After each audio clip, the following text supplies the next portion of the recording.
Hello, I am Dr. Alice Benton. I'm one of the co-hosts on New Life Live.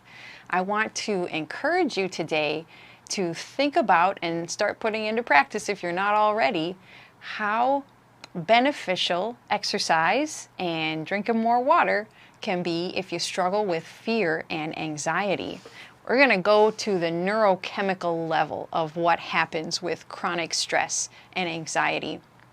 The body has a fantastic God-designed system built into it where there are chemical reactions that take place when we're faced with potential danger or what seems like danger.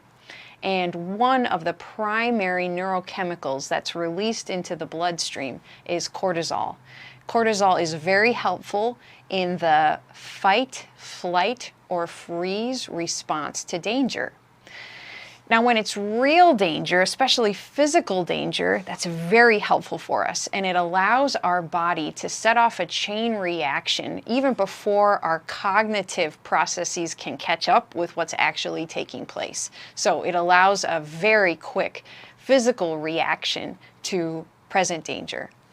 Now, if we're facing chronic stress and fear and anxiety, and it's not a physical danger that's right there in front of us that our body needs to fight against, run away from, or freeze so that it overlooks us, then the cortisol process can actually hamper us and cause problems in the long run if we don't know how to deal with it effectively.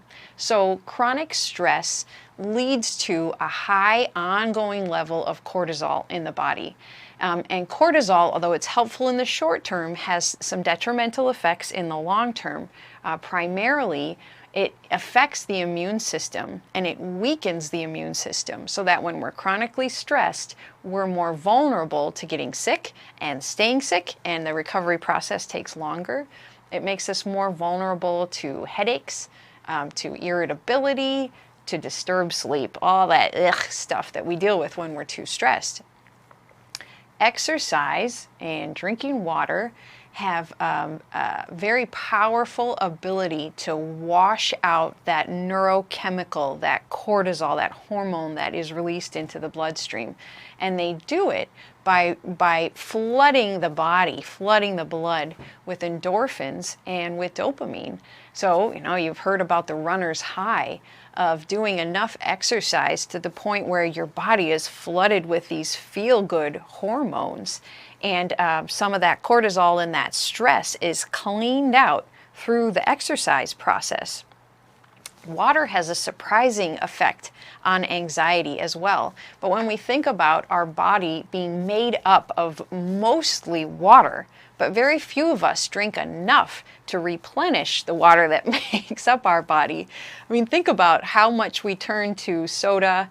I say pop from back in Minnesota, how much we turn to pop, how much we drink caffeinated drinks, tea, energy drinks.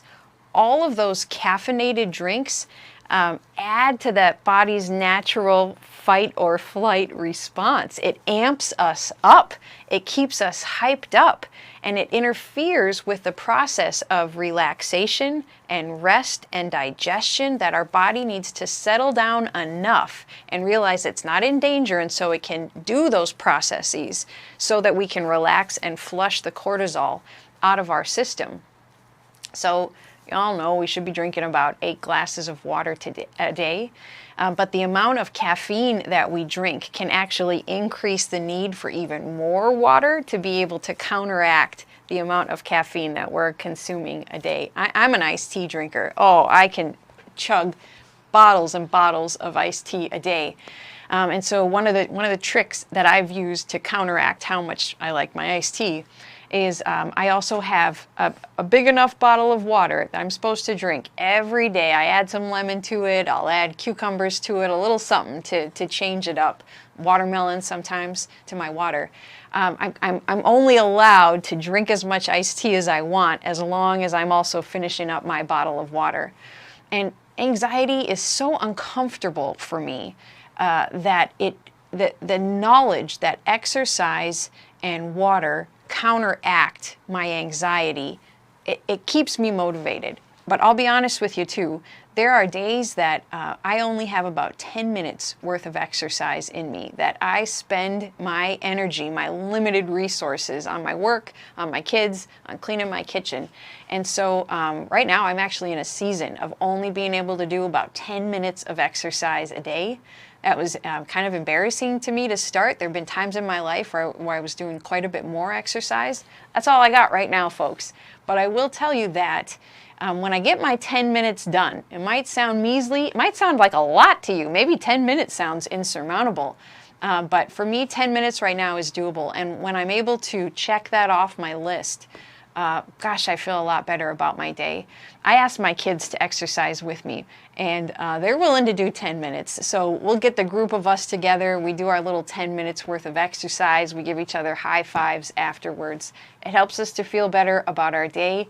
It decreases my anxiety, which also protects my family from my irritability. That's the other tricky part to anxiety and fear, is that over time, that chronic stress of them and the high cortisol level usually leads to irritability and then lashing out at the people we love the most, our spouse and our children.